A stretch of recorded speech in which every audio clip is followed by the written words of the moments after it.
अस्सलाम वालेकुम नाज़रीन, पुंछ न्यूज़ एक्सप्रेस देख रहे हैं आप। हमेशा आप तक ख़ुसूसी गुफ्तगू प्रोग्राम में कुछ अहम मसाइल से रूबरू करवाने के लिए कई एक ऐसे चेहरे सामने हम लेकर आते हैं। आज की अगर हम बात करें तो आज की ख़ुसूसी गुफ्तगू में हमारा अहम टॉपिक है जिस तरीके से महकमा समाज फलाह व बहबूद यानी डिस्ट्रिक्ट सोशल वेलफेयर डिपार्टमेंट, जहाँ पे अमूमन देखा जाए माज़रीन, उम्र रसीदा अफराद या जो बेवाएँ हैं उनके लिए जो जहाँ सरकार की जानिब से चलाई जाने वाली पेंशन स्कीम के तहत उन्हें जो है माहाना ₹1000 दिया जाता है। उसी के साथ अगर देखा जाए जहाँ बेवा के लिए कुछ स्कीमें चलाई गई हैं, जहाँ पे उन्हें कुछ राहत के तौर पर जो कुछ इमदाद फ़राहम की जाती है या जितने भी दीगर जो माज़ूरीन हैं उनके लिए स्कूटियाँ वग़ैरह भी दी जाती हैं। और उसी के साथ-साथ देखा जाए तो कई एक ऐसी स्कीमें चलाई जाती हैं जो गरीब-गुरबा ख़ानदानों को मफ़ाद पहुँचाने की गर्ज़ से सरकार की जानिब से चलाई जाती हैं। और उनका उन तक किस हद तक जो है मफ़ाद पहुँचता है, किस हद तक वो इसका मफ़ाद हासिल कर सकते हैं,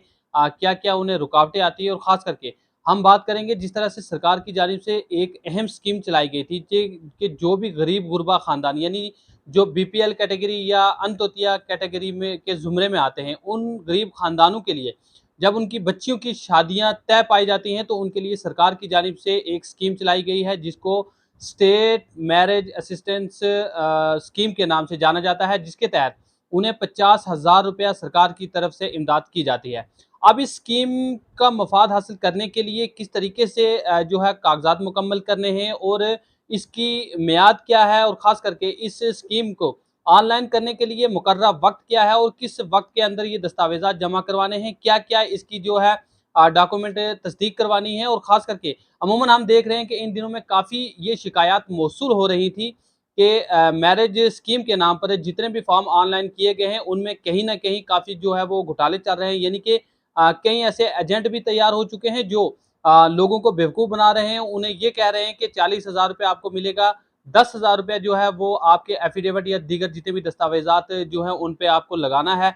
और इस तरीके से उन्हें काफ़ी झांसा दिया जा रहा है। हालाँकि महकमा की जानिब से जब उन कागज़ात की जाँच-पड़ताल की जाती है, तो वो कई ऐसे कागज़ात हैं जो फ़र्ज़ी होते हैं और उन्हें यहाँ से रिजेक्ट किया जाता है, लेकिन अवाम जो है वो परेशान हो जाती है। इस ज़िमन में बात करने के लिए हमारे साथ मौजूद हैं district social welfare officer Mohinder Pal ji. उन्हीं से जानने की कोशिश करेंगे कि ये स्कीम है क्या है और किस तरीके से अवाम जो है इसके लिए ऑनलाइन कर सकती है, क्या इसका मुकर्रर वक़्त है। और ख़ास करके जिस तरीके से लोगों की काफ़ी अफ़वाहें हमें सुनने को मिल और देखने को मिल रही हैं कि ₹10,000 आपको देना पड़ेगा, 40,000 आपको मिल जाएगा। ये इसकी पूरी रियलिटी क्या है और किस तरीके से जो है महकमा जो है इस पर नज़रसानी किए हुआ है? जी, सबसे पहले हम आपका बहुत-बहुत शुक्रिया अदा करते हैं। जी, शुक्रिया जनाब। सर, जिस तरीके से मैंने तफ़सीलन बताया कि आज का हमारा जो मेन टॉपिक है, जिस तरीके से जो ये स्कीम चलाई गई है, जिसके तहत गरीब-गुरबा ख़ानदानों की जो बच्चियाँ हैं, उनको सरकार की तरफ से ₹50,000 इमदाद दी जा रही है। लेकिन अमूमन हम देख रहे हैं जहाँ महकमा तो इसमें काफ़ी जो सतर्क है, लेकिन उसके साथ-साथ देखा जाए तो काफ़ी ऐसी भी कंप्लेंट हमारे पास आ रही है जिसमें ये कहा जा रहा है कि लोगों को कुछ एजेंट्स हैं जो ये कह रहे हैं कि आप ₹10,000 दे दो, 40,000 आपको मिलेगा। जिनकी बच्चियों की शादियाँ हो चुकी हैं, उन्होंने भी फ़र्ज़ी तौर पर जो फ़ॉर्म लगाए हैं, मैं जानना चाहूँगा ये पूरी रियलिटी क्या है और ख़ास करके यहाँ पे किस तरीके से इसको वेरीफ़ाई किया जाता है और इस स्कीम को इसका बेनिफिट लेने के लिए जो लोग हैं उनको किस तरीके से इसको मफ़ाद हासिल करना है इसका? जी, सबसे पहले बता दूँ जी, ये जो स्टेट मैरिज असिस्टेंस स्कीम है, इसमें ये ऑनलाइन मोड पे है। इसमें ऑफ़लाइन कुछ भी नहीं है और किसी भी बेनिफिशियरी को दफ़्तर में कोई भी डॉक्यूमेंट जो है हार्ड फॉर्म में सबमिट नहीं करवाने हैं। ये ऑनलाइन है, ऑनलाइन ही भरना है। जैसे पेंशन का हमने आपको बताया था कि वही पोर्टल है, जन सुगम करके पोर्टल है, उसमें ऑनलाइन अप्लाई करना है। सबसे पहले ध्यान रखना है कि 1 महीना पहले कम से कम शादी को 30 दिन रहते ही ये फ़ार्म जो है मुकम्मल जो फ़ार्म है भर देना है। उसमें जैसे डॉक्यूमेंट सबसे पहले मैं बात करूँगा आधार कार्ड की और उसके बाद date of birth certificate. Date of birth में जो है आपको पता है कि मिनिमम जो एज 18 ईयर है शादी की, उससे जो कम लड़की वो नहीं भर सकती, वो कानूनी अपराध भी है। तो 18 साल से ऊपर एज होनी चाहिए। तो इसके अलावा इनका जो है डोमिसाइल सर्टिफ़िकेट देखा जाता है। ये सारे डॉक्यूमेंट हैं जैसे आप यहाँ पे ऑनलाइन भी देख सकते हैं। राशन कार्ड है, जो राशन कार्ड मैं बता दूँ कि पीएचएच और एएवाई राशन कार्ड होल्डर वो ही फ़ॉर्म भर सकते हैं। जैसे प्रायोरिटी हाउस होल्ड या अंत्योदय अन्न योजना के तहत जो राशन कार्ड होल्डर हैं, वो इसमें फ़ॉर्म भर सकते हैं। इसके अलावा उन्होंने अपने बैंक पास बुक की जो है फर्स्ट पेज लगाना है, जहाँ पे अकाउंट नंबर है और एक मैरिज का कार्ड लगाना है। जिसमें वो क्लियरली जैसे मैरिज के कार्ड छपते हैं तो उसमें पहले 2 महीने छप जाते हैं क्योंकि बाँटने होते हैं, तो वही मैरिज कार्ड यहाँ पे लगाना है जिसमें डेट ऑफ मैरिज क्लियरली लिखी होती है। उसमें सारा कुछ लिखा होता है, फादर का नाम लिखा होता है, लड़के का नाम लिखा होता है, लड़के के फादर का नाम लिखा होता है, डेट ऑफ मैरिज लिखी होती है। इसके अलावा एक एफिडेविट है जो जुडिशियल मैजिस्ट्रेट से अटेस्ट करके अपलोड करना है, और लास्ट में जो कंसेंट फॉर्म है वो लगाना है जिसमें ये आधार सीड इन होना चाहिए अकाउंट। तो ये सारी फॉर्मेलिटी हैं। जैसे हमारे पास ऑनलाइन एप्लीकेशन फॉर्म आती है तो हम पोर्टल पे हर चीज़ की जो है चेक करते हैं। जैसे अगर राशन कार्ड की बात करें तो हमारे पास पीडीएस पोर्टल से हम ऑनलाइन चेक कर सकते हैं। बड़े सारे लोग जो एनपीएचएच वाले भी कहीं इसमें भरते हैं पीएचएच करके, तो उसमें हम जब हम चेक करते हैं तो हमें क्लियरली पता चल जाता है कि ये पीएचएच है या एनपीएचएच है, तो वहाँ पे लड़की का नाम भी राशन कार्ड में पता चल जाता है, वो ऑनलाइन हम चेक कर सकते हैं। इसके अलावा डेट ऑफ बर्थ है और बाकी सारे डॉक्यूमेंट हम जहाँ से ऑनलाइन देखते हैं। उसके अलावा एक चीज़ है जो हम फील्ड अपनी फील्ड फंक्शनरी से और with the help of PRIs, panches sarpanches की मदद से इनकी वेरिफिकेशन रिपोर्ट जो हम अपनी तरफ से लेते हैं, वो बेनिफिशियरी को हम नहीं बोलते हैं, वो हम अपने फील्ड स्टाफ लगा के इनकी बेनिफिशियरी रिपोर्ट लेते हैं कि वाकया ये जो गर्ल है ये मैरिड है या अनमैरिड है। इसके तहत भी बड़े सारे जब हमारे पास वेरिफिकेशन आती है तो बड़े सारे फॉर्म जो है रिजेक्ट होते हैं, क्योंकि ऐसा पाया जाता है कि लोग फार्म भरते हैं। तो इसमें मेरी अपील रहेगी पब्लिक से कि जो जेन्युइन बेनिफिशियरी है वही फॉर्म भरें। तो इसके अलावा एक नया सर्कुलर जो निकला है वो मैं आपको बता देना चाहता हूँ, जो इसी जून में निकला है। उसके तहत जिस भी लड़की की शादी हुई है और उनको जो ये अमाउंट मिला है, उसमें उसने 1 महीने के अंदर ये मैरिज सर्टिफ़िकेट जो है हमारे किसी भी जो उनके तहसील है, नज़दीकी तहसील है, उसमें ये सबमिट करवाना है कि उनकी शादी वाक़या जो उन्होंने पैसा लिया और वो डेट ऑफ मैरिज जो रखी थी, उसी डेट को हुई है। और ये वाला सर्टिफ़िकेट वो तहसीलदार से या किसी गेस्टेड ऑफ़िसर से लेकर सबमिट करवाना है, और ये मैंडेटरी है उनके लिए। अगर वो ऐसा नहीं कर पाते हैं, तो इट मीन्स कि उनकी शादी नहीं हुई है, तो उनको ये पैसा जो है गवर्नमेंट का वो वापस करना पड़ेगा। वो रिकवरी जो है वो इनिशिएट की जाएगी। तो दूसरा, जैसे आपने एजेंट की बात की, तो मैं पब्लिक को ये मैसेज देना चाहूँगा, ये जो स्कीम है ये गरीबों के लिए और फ्री ऑफ कॉस्ट है, और ऑनलाइन में जो आपके 50-100 रुपया जो आपको डॉक्यूमेंट अपलोड करने में आता है, उसके अलावा कोई भी इसकी फ़ी नहीं है। जैसे आपने एजेंटों की बात की, तो मेरा पर्सनल एक्सपीरियंस भी है, मैं जिस डिस्ट्रिक्ट से बिलॉन्ग करता हूँ, हमने पहले भी देखा है, जब इस जॉब में नहीं थे तब भी देखा है कि हम भी कभी ना कभी हमारे पास भी कुछ एजेंटों ने अप्रोच की, आपका ये करवा देंगे, वो करवा देंगे। तो मैं पब्लिक से ये अपील करूँगा कि इस तरीके के लोग जो कोई काम-काज नहीं करते हैं और लोगों को ठगने के लिए बैठे हुए हैं, तो इनसे सावधान रहें। ऐसा कोई भी जो है इस स्कीम के रिलेटेड जो है कोई भी फ़ी नहीं है। जब फ़ी के नाम पे अगर कोई एजेंट उनको पैसे ले रहा है तो वो गलत है, उनको पैसे नहीं देने चाहिए। उन्होंने ऑनलाइन अप्लाई करना है, सिर्फ़ एक चीज़ श्योर करनी है, एक तो डॉक्यूमेंट जो है वो सारे सही होने चाहिए, और ओरिजिनल डॉक्यूमेंट से ही फ़ोटो खींच के अपलोड करने। दूसरी चीज़, जेन्युइन केस होना चाहिए, और वाक़या में जिसकी शादी है तो उसी ने फॉर्म भरना है। अगर ये सारी चीज़ें होंगी तो उसको जो बेनिफिट है वो विदिन टाइम मिलेगा। अगर डॉक्यूमेंट्स में प्रॉब्लम होगी और क्या नहीं, वो केस जेन्युइन नहीं होगा, हमारी वेरिफिकेशन में जेन्युइन नहीं पाया जाए, तो ऐसे केसेस जो है रिजेक्ट हो जाते हैं। तो मेरी पब्लिक से 2 अपील रहेगी। सबसे पहले तो जैसे आपने खुद ही बात की है कि इस तरीके के लोग जो बाहर घूम रहे होते हैं, वो सिर्फ़ मेरे डिपार्टमेंट की प्रॉब्लम नहीं है।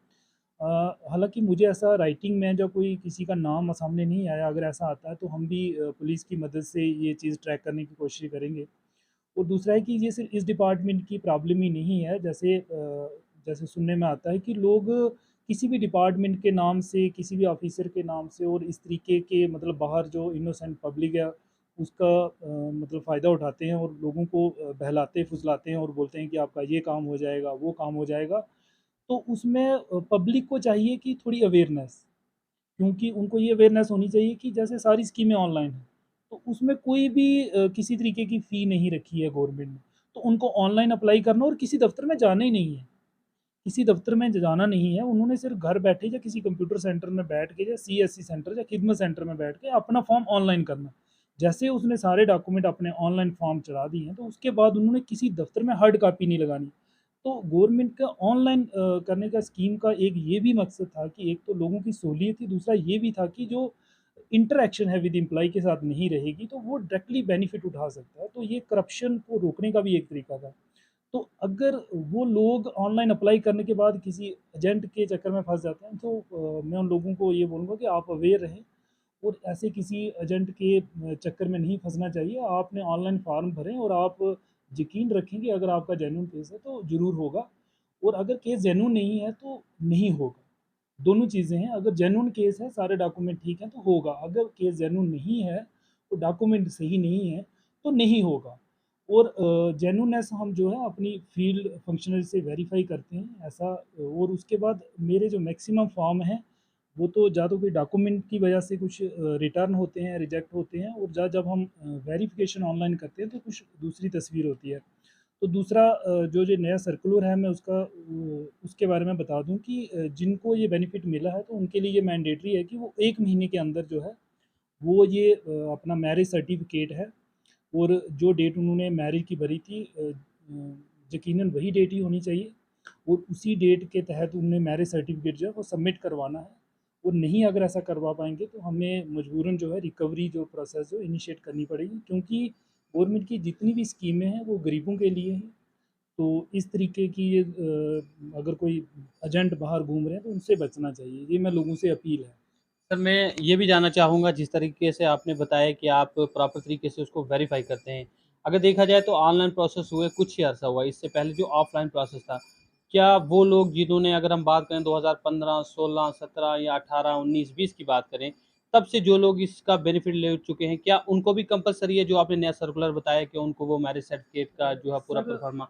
जी, जी। सर्कुलर में क्लियरली मेंशन है कि 2015 में जब से ये स्कीम लागू हुई है, तो उन लोगों जिन लोगों ने भी बेनिफिट लिए हैं, तो उनको ये मैरिज सर्टिफ़िकेट जो है वो प्रोड्यूस करने पड़ेंगे, सबमिट करवाने पड़ेंगे, ताकि उनके लिए भी, हमारे लिए भी कोई परेशानी ना हो और उनके लिए भी परेशानी ना हो। और जब ऑनलाइन में तो है ही है कि जिनको ये बेनिफिट मिला है, तो उन्होंने ये वाले जो है अपने मैरिज सर्टिफ़िकेट जो है जो वो सबमिट करवाने हैं। वो किसी भी गेस्टेड ऑफिसर के से करवा सकते हैं, या तहसीलदार कंसर्न से अपने करवा सकते हैं। सर, जिस तरीके से आपने बताया कि आपके पास जब ये ऑनलाइन प्रोसेस आपके पोर्टल पे आता है, तो आप उसको प्रॉपर तरीके से वेरीफ़ाई करते हैं और ये भी आपने जिस तरीके से बताया कि कई लोग ऐसे भी हैं जो राशन कार्ड को टेम्परिंग करके जो है उस पे नाम ऐड कर देते हैं, जबकि आपके पास ईपीडीएस का पोर्टल है, उस पे आप वेरीफ़ाई करते हैं। मैं ये जानना चाहूँगा कितनी ऐसी फाइलें आपके पास आई हैं जिनमें इस तरीके के जो है आपको केस देखने को मिले और जिनको आप ने रिजेक्ट किया? जी, इस तरीके के हमारे पास कुछ केस हैं जो मेबी जो ये बेनिफिशियरी है वो टेम्परिंग करने की कोशिश करते हैं, ख़ासकर राशन कार्ड की मैं बात करूँ। तो राशन कार्ड में अगर आप पीएचएच लिख कर भेज देते हो, जहाँ पे सामने आता है वो पीएचएच है, लेकिन हम उसके पीएचएच पे नहीं करते क्योंकि ये वेरीफ़ाई हो जाता है ऑनलाइन। तो ऑनलाइन हम वेरीफ़ाई कर लेते हैं। ईपीडीएस पोर्टल है, वहाँ पे अगर आप जो इनकी आईडी है, वो राशन कार्ड आईडी है, वो डालेंगे तो उनका सारा लिस्ट ऑफ फैमिली मेंबर आ जाएगी। वो राशन कार्ड किस टाइप का है, पीएचएच है, एनपीएच है या एएवाई है, वो सामने आ जाता है। तो ऐसी लिस्ट जो है हम साथ-साथ तैयार कर भी रहे हैं, ताकि हमारे पास भी एक डाटा रहता है कि ये जो लोग गलती से भरा है या गलत तरीके से भरा है। तो कुछ लोगों ने बोला कि हम पहले पीएचएच में थे, उनसे बात भी हुई नहीं, अब एनपीएचएच में हो गए हैं। तो इस तरीके के भी लोग जो बात करते हैं, हमने फ़ोन पे कुछ लोगों से पूछा कि आपने गलत फ़ॉर्म भरा है, तो आपने मतलब अगर आप एनपीएचएच में थे, तो पीएचएच में क्यों भरा आपने? तो उनका ये कहना था कि हम पहले पीएचएच में थे, हमारा चेंज हो गया था, इस तरीके का कुछ लोगों ने कहा। तो इसमें जो हमारी जो वेरिफ़िकेशन जो अभी भी जो चल रही है, लेकिन ये क्लियर है कि इसमें जैसे कोई गलत फ़ॉर्म होता है तो उसको हम आगे नहीं भेजते हैं, उसको हम मौके पे ही जो है रिजेक्ट कर देते हैं, या तो जहाँ पे डॉक्यूमेंट्स की कोई कमी होती है तो रिटर्न कर देते हैं कि वो वाला डॉक्यूमेंट जो कंसर्न है वो लगा दिया जाए। सर, मैं ये भी जानना चाहूँगा जिस तरीके से हम देखें तो कई सालों से जो है ये स्कीम चल रही थी। लेकिन अब हालिया दिनों की बात करें जिस तरीके से सारा प्रोसेस जो है वो ऑनलाइन हो चुका है और इस ऑनलाइन प्रोसेस में आपने जब वेरीफ़ाई करना शुरू किया तो काफ़ी डाउटफुली आपको जो है ऐसा लगा कि कुछ ऐसे फॉर्म हैं जहाँ पे कुछ ना कुछ हो रहा है और कई फॉर्म जो है जिस तरीके से आपने बताया कि आपकी जानिब से हो उनको रिजेक्ट भी किया गया।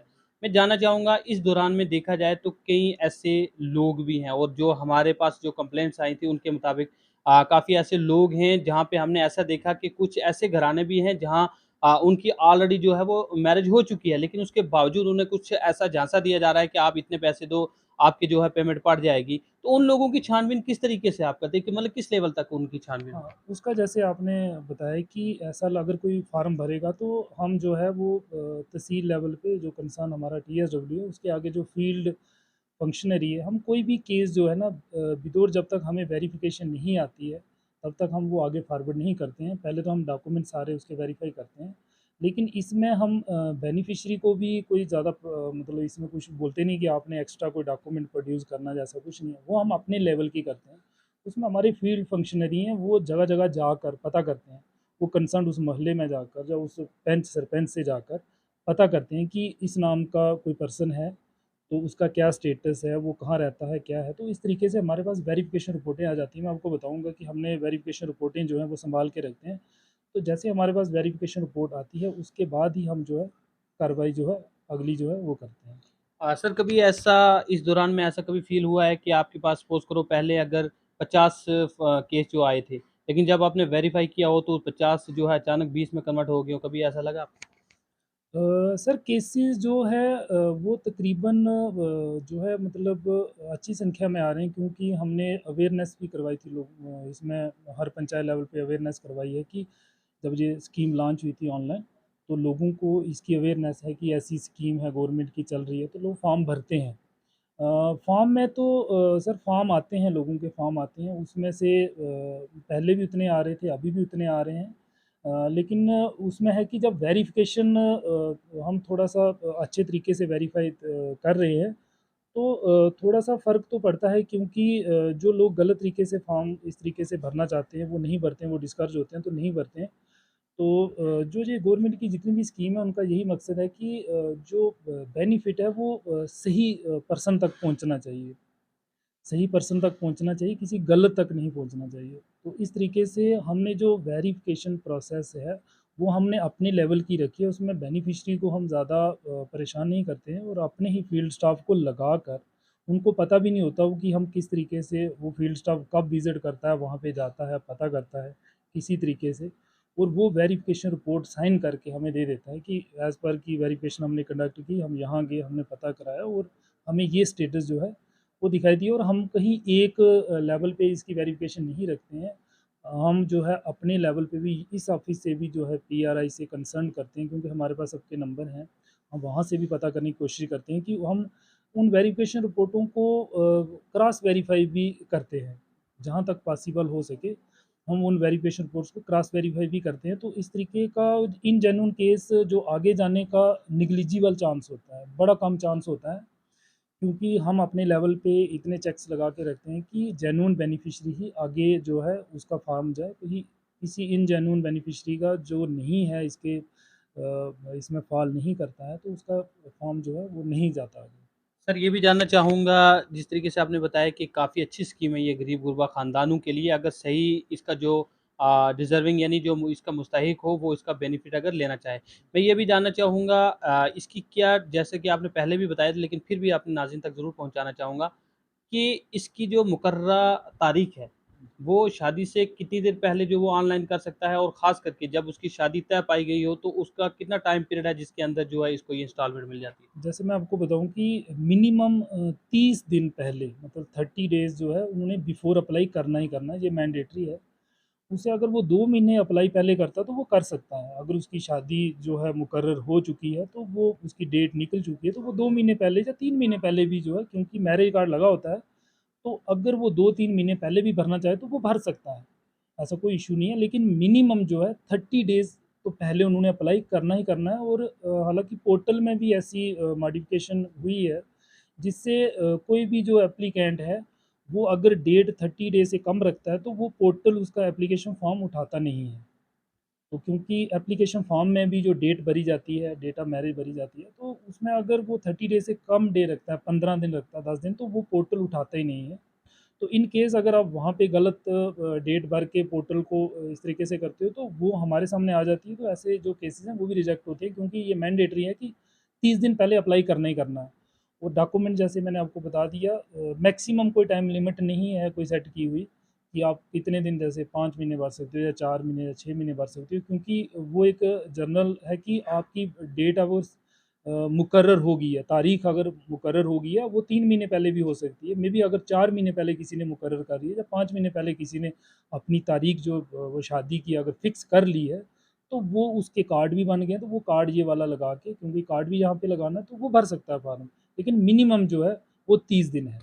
सर, आखिर में ये भी जानना चाहूँगा, अगर देखा जाए जिस तरीके से मैंने एजेंट्स की बात की है, तो कई मकामात से हमें जो है ऐसी शिकायत मौसूल हुई हैं जिनमें ये कहा गया है कि जो है ये ₹50,000 मिलेगा लेकिन ₹10,000 जो देना पड़ेगा। कई मकामात से ऐसी हमें शिकायत मौसूल हुई। मैं जानना चाहूँगा, अगर देखा जाए पहले वक़्त की बात करें, मैंने जैसे कि पहले भी बताया, जब ऑफ़लाइन प्रोसेस था तब तो ऐसी कोई शिकायत मौसूल नहीं होती थी। लेकिन जैसे ही ऑनलाइन प्रोसेस आया, उसके बाद आपने वेरिफ़िकेशन करनी शुरू की। वेरिफ़िकेशन में आपने देखा कि सच क्या है, झूठ क्या है, लेकिन उसके बाद कई मकामात से जो है हमें ऐसा सुनने को मिला, और कई मकामात और कई लोगों की ज़ुबानी जिस तरीके से हमने सुना है कि महकमा सोशल वेलफेयर के जो मुलाज़मीन हैं, वो इसमें जो है इन्वॉल्व हैं, वो काफ़ी कमीशन ले रहे हैं, और ख़ास करके इस तरीके की बातें की जा रही हैं। हालाँकि पब्लिक जो है वो इसको बखूबी तरीके से नहीं जानती है। तो आज हमारे माध्यम से उन लोगों तक क्या ऐसा ख़ुसूसी पैगाम देंगे जो वो इन एजेंटों के झांसे में ना आए, और ख़ास करके जो एम्प्लॉइज़ के लिए उनके दिल में एक ऐसी नफ़रत सी पैदा की है, वो दूर हो सके? हुँ। सर, जैसे मैंने पहले बताया कि ये ऑनलाइन स्कीम है, और हमारी जितनी भी ऑनलाइन स्कीम है उसमें सबसे बड़ा मकसद ये तो है कि एक तो लोगों के लिए फैसिलिटेशन है कि वो घर बैठे फॉर्म भर सकते हैं। दूसरा ये है कि ऑनलाइन का मतलब ही यही है कि आपने किसी सीएससी सेंटर से फॉर्म भरा है, तो आपने ऑफ़िस में आना ही नहीं है। आपको पता ही नहीं है कि आपका डीएसडब्ल्यू कौन है, टी आपको जानने की ज़रूरत भी नहीं है।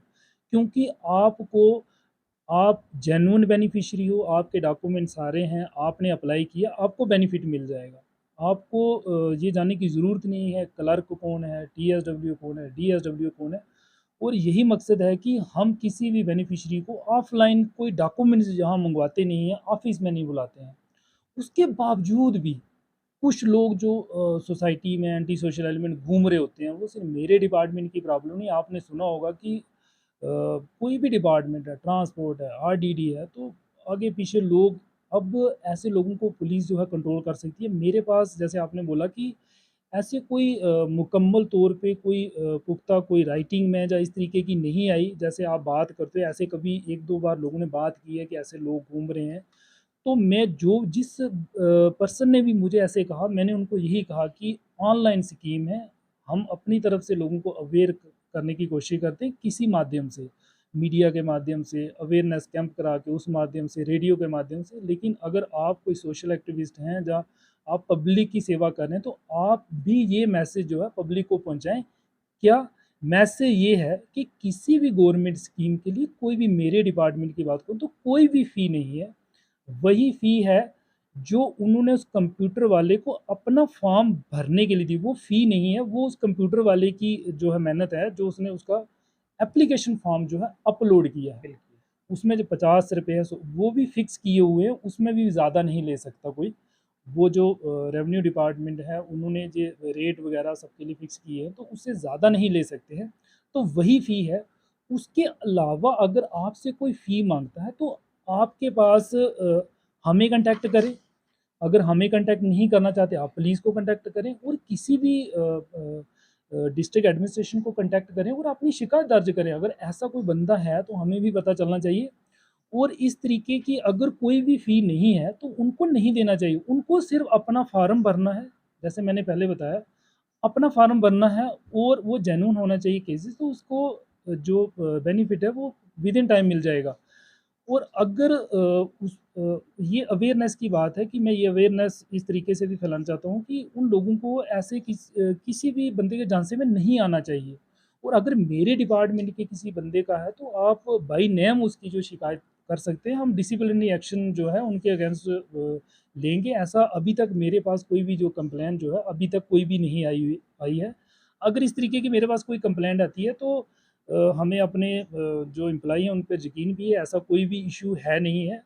अगर कोई होगा भी, तो मैं ये भी बताऊँगा कि आप बेझिझक, अगर आप इस ऑफ़िस पे यकीन नहीं करते, आप डिस्ट्रिक्ट एडमिनिस्ट्रेशन में डायरेक्टली उन बंदों के नाम लिख कर दे सकते हैं, ताकि हम भी डिसिप्लिनरी एक्शन जो है उनके अगेंस्ट ले सकें।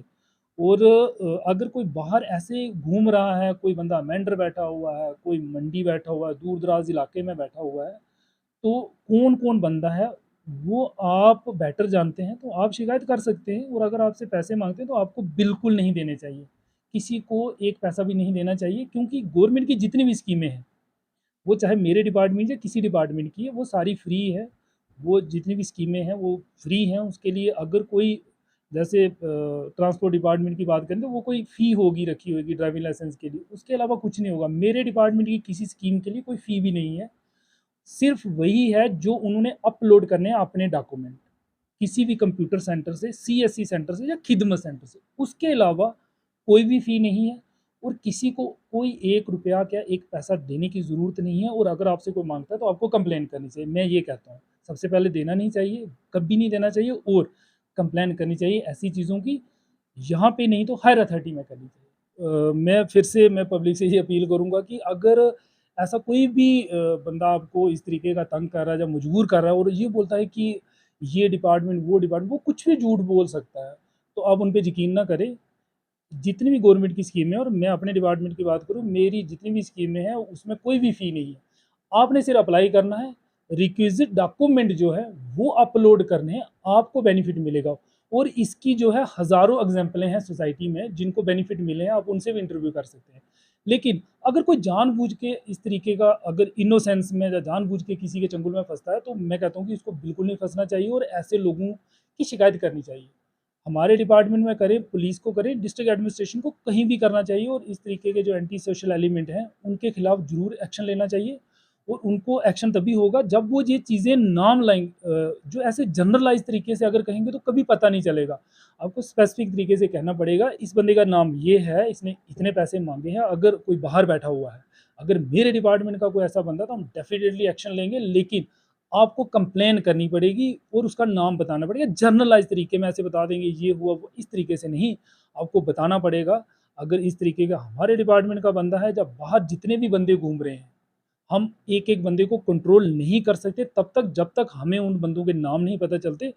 हमें जब तक उन बंदों के नाम पता चलेंगे, हम तभी पुलिस के पास जा सकते हैं कि ये बंदे इस तरीके का काम करें, तो वो इन्वेस्टिगेशन करके वो डिसिप्लिनरी एक्शन जो भी एक्शन होगा वो ले सकते हैं। और अगर हमारे डिपार्टमेंट के किसी एम्प्लॉयी का तो आप स्पेसिफिक करें, वो नाम लें, ताकि हम यहाँ से उस बंदे के खिलाफ, जो उस एम्प्लॉयी के खिलाफ डिसिप्लिनरी एक्शन ले सकें। मैं लास्ट में फिर से एक बार कहना चाहता हूँ कि मेरे सोशल वेलफेयर और पुंछ में जब कोई भी जो स्कीम है, उसके लिए कोई भी जो है फ़ी नहीं है।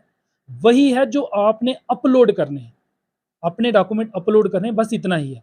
उसके अलावा अगर कोई भी बंदा आपसे माँगता है, अगर वो एम्प्लॉयी है डिपार्टमेंट का, आपको पता होगा अगर वो एम्प्लॉयी है, तो आप कंप्लेन करें और अगर वो बाहर का बंदा है, तो भी आप कंप्लेन करें, विद नेम करें कि ये बंदा है और इस तरीके से ये इस तरीके की माँग कर रहा है। तो इस तरीके की काफ़ी सारी एजेंसीज़ भी हैं, आपको पता है, एंटी करप्शन ब्यूरो है, पुलिस है। तो इस तरीके की शिकायत आप कहीं भी दर्ज करा सकते हैं। अगर आपसे कोई फ़ीस के बहाने या इस तरीके के बहाने के चक्कर में कोई माँगता है। और दूसरी चीज़ मैं बता दूँ कि समाज के रिलेटेड कि जिन लोगों को बेनिफिट मिल चुका है, वो कृपया करके अपना जो है 1 महीने के अंदर, शादी के 1 महीने के अंदर ही अपना जो है मैरिज सर्टिफ़िकेट किसी कंसर्न अपने कंसर्न तहसीलदार या किसी भी गेज़ेटेड ऑफ़िसर से साइन करवा के सबमिट करवा दें। अपने जो आपकी तहसील है, आपको डिस्ट्रिक्ट ऑफ़िस में आने की ज़रूरत नहीं है, आप तहसील ऑफ़िस में सबमिट करवा सकते हैं। हम वहाँ से जो है वो कंसोलिडेटेड रिपोर्ट ले लेंगे, ताकि आपको कहीं रिकवरी का जो है वो ना झेलना पड़े प्रोसेस। शुक्रिया। बहुत यकीनन नाज़रीन, ये थे हमारे साथ district social welfare officer Mohinder Pal, जिन्होंने तफ़सीलन बताया कि सरकार की जानिब से गरीब-गुरबा ख़ानदानों के लिए चलाई गई स्कीम, जिस तरीके से स्टेट मैरिज असिस्टेंस स्कीम, जिसके ज़रिए जो गरीब-गुरबा ख़ानदानों की बच्चियों की शादियों के लिए जो 50,000 रुपया इमदाद दी जाती है। लेकिन इसमें जिस तरह से काफ़ी आवाम को शऊर बेदारी में काफ़ी हमें कमी देखने को मिलती है और यही वजूहात है कि कोई उन्हें बेवकूफ़ बना जाता है और कोई उन्हें ये कहता है कि आपका काम जो हम करवा देंगे, आप हमें इतनी कमीशन दीजिए। और आवाम भी ये सोचती है कि हो सकता है शायद ये काम ना होता और ये करवा देगा, हमारा कौन जो है वो टाइम अपना वेस्ट करेगा, इससे बेहतर है कि इन्हें हम कुछ पैसे दे दें और हमारा काम हो जाएगा। जबकि ऐसा कुछ भी नहीं है। जिस तरीके से इन्होंने साफ तौर पर ये कहा है कि सरकार की जानिब से जो भी स्कीमें चलाई जाती हैं, वो अवाम और बिलख़ुसूस गरीब-गुरबा अवाम की बेहतरी और मफ़ाद के लिए होती हैं और इसके लिए जिस तरीके से गवर्नमेंट की अगर कोई फ़ी रखी होती है तो वो अदा करनी होती है, लेकिन महकमा सोशल वेलफेयर में जितनी भी स्कीमें चलाई गई हैं, इससे कबल भी जो चलाई गई हैं और इस वक्त भी जो मौजूदा स्कीमें चल रही हैं, उनमें गवर्नमेंट की तरफ से कोई भी फीस जो है वो चार्ज नहीं लिया जाता है। सिर्फ जो कंप्यूटर शॉप पे आप कंप्यूटर वाली दुकान पे जाके अपने फॉर्म ऑनलाइन सबमिट करवा रहे हैं, उसके लिए जो कंप्यूटर शॉप यानी कि कंप्यूटर दुकान का जो चार्ज है वो आपको देना पड़ेगा। उसके अलावा कोई भी कमीशन या कोई भी अगर आपसे रिश्वत लेने की कोशिश करता है, चाहे वो महकमा का कोई मुलाजिम हो, चाहे वो दीगर एजेंट हो, उनसे जो है खबरदार रहें। और अगर ऐसा कोई भी आपको नज़र आता है जो आपसे पैसे माँगने की कोशिश करता है, तो आप उसकी इत्तला जो है मुतलका महकमा के जिस तरीके से डिस्ट्रिक्ट सोशल वेलफेयर ऑफिसर हैं, इन तक वो इत्तला पहुँचाएँ ताकि ये उस पर एक्शन कर सकें। और ख़ास करके कई मकामात पर ऐसा भी हमने देखने को मिला कि लोग इस गलतफ़हमी में रहते हैं कि वाक़या महकमा सोशल वेलफेयर के जो ऑफिसर हैं, जो मुलाज़मीन हैं, वो इतने पैसे खा रहे हैं वाक़या और उसके बाद जो है पैसे दे रहे हैं, तो ये गलतफ़हमी अपने मन से निकाल दें, क्योंकि महकमा का कोई भी मुलाज़िम किसी से भी कोई रिश्वत की माँग नहीं करता है। जिस तरीके से इन्होंने साफ़ तौर पर अवाम तक ये पैगाम पहुँचाया है कि वो इस बात पर अमल करें कि महकमा सोशल वेलफेयर में किसी भी स्कीम के लिए कोई भी चार्ज नहीं लिया जाता है और ना ही किसी को कोई पैसे देने की कोशिश करें। जिसका जो जेन्युइन केस है, यानी कि जिसका जो डिज़र्व करता है, जो उसका मुस्तहिक है, वो स्कीम का मफ़ाद हासिल कर सकता है। उसके लिए वो घर बैठे-बैठे अपने मोबाइल से भी फ़ॉर्म ऑनलाइन फ़िल कर सकता है। अगर उसको उसका पता नहीं है, तो वो कंप्यूटर वाली दुकान पे जाके अपना फ़ॉर्म जो है वो ऑनलाइन करवाए। और कंप्यूटर ऑनलाइन का चार्ज यानी कि जो ऑनलाइन वहाँ से फ़ॉर्म फ़िल किया जाता है, सिर्फ़ उसी का चार्ज, चाहे वो 50 हो या ₹100, जो भी कर्रा रेट लिस्ट बनाई गई है, उसके मुताबिक वो उसको चार्ज दे। और उसके अलावा जिस तरीके से काफ़ी दिनों से हम सुन पा रहे हैं कि ये अफ़वाहें चल रही हैं कि ₹10,000 जो है जमा करवाओ और ₹40,000 ले जाओ, क्योंकि ये एक आम स्कीम चल रही है, ऐसा कुछ भी नहीं है। इसकी प्रॉपर तरीके से वेरिफ़िकेशन होती है और वेरिफ़िकेशन होने के बाद वो लोग जिन्होंने अगर ऐसी कुछ झूठ-फ़रेब से कुछ झांसा देकर कुछ फ़र्ज़ी डॉक्यूमेंट लगा के, इससे पहले जब ऑफ़लाइन हुआ करता था, उन्होंने अगर किसी कोई रकम सरकार से ली है, तो उन्हें उसकी पूरी अदायगी करनी होगी। जिस तरह से इन्होंने बताया कि एक हुक्मनामा जो नया जारी किया गया है, उसके तहत 1 माह के अंदर-अंदर उन्हें किसी भी गज़टेड ऑफ़िसर या तहसीलदार से जो है एक मैरिज सर्टिफ़िकेट जो है वो बनवा कर देनी होगी, जिसमें साफ़ तौर पर ये लिखा होगा कि वाक़या इसकी शादी फ़लाँ डेट में हुई थी। अगर कोई भी इसमें ये सर्टिफ़िकेट जमा करवाने में नाकाम रहा, तो गवर्नमेंट की जानिब से उसकी रिकवरी होगी और जो रकम उसने शादी के नाम पर वसूल की है, वो उसे वापस देनी होगी। अगर वो वापस नहीं देगा, तो उसके खिलाफ कानूनी कार्रवाई भी अमल में लाई जाएगी। तो उम्मीद रखूँगा वो लोग जो हमें देख पा रहे हैं और आज का ये जो ख़ुसूसी पैगाम हमने आप तक पहुँचाया है, क्योंकि ये पहुँचाना बहुत ज़रूरी था। हम देख पा रहे हैं कि काफ़ी जगह से हमें ये शिकायत मौसूल हो रही हैं कि लोग 10-10 हज़ार रुपया रिश्वत लेकर लोगों को बेवकूफ़ बना रहे हैं कि आपको जो है ₹40,000 आपके खाता में आएगा। ऐसा कुछ भी नहीं है। आप इन चीज़ों से खबरदार रहें, किसी के भी बहकावे में ना आएँ। अगर आपका जेन्युइन केस है, अगर आपके घर में वाक़ई आपकी बच्ची की शादी होने वाली है, तो आप बिला झिझक किसी भी कंप्यूटर वाली दुकान पे जाके अपना फ़ॉर्म ऑनलाइन करवा सकते हैं। उसके लिए आपको दफ़्तर का चक्कर लगाने की ज़रूरत नहीं है। आपके डॉक्यूमेंट के मुताबिक आपकी वेरिफ़िकेशन होगी और वेरिफ़िकेशन होने के बाद डायरेक्टली जो है पैसे आपके खाता में क्रेडिट कर दिए जाएँगे। तो उम्मीद रखूँगा अवाम जो है आज के हमारे इस प्रोग्राम से काफ़ी शऊर बेदार होगी और दूसरों तक भी ये पैगाम आम करेगी। तो आज की इस ख़ुसूसी गुफ्तगू में हमारे साथ बस इतना ही। अपने मेज़बान मोहम्मद अमीन को दीजिए इजाज़त। अल्लाह हाफ़िज़।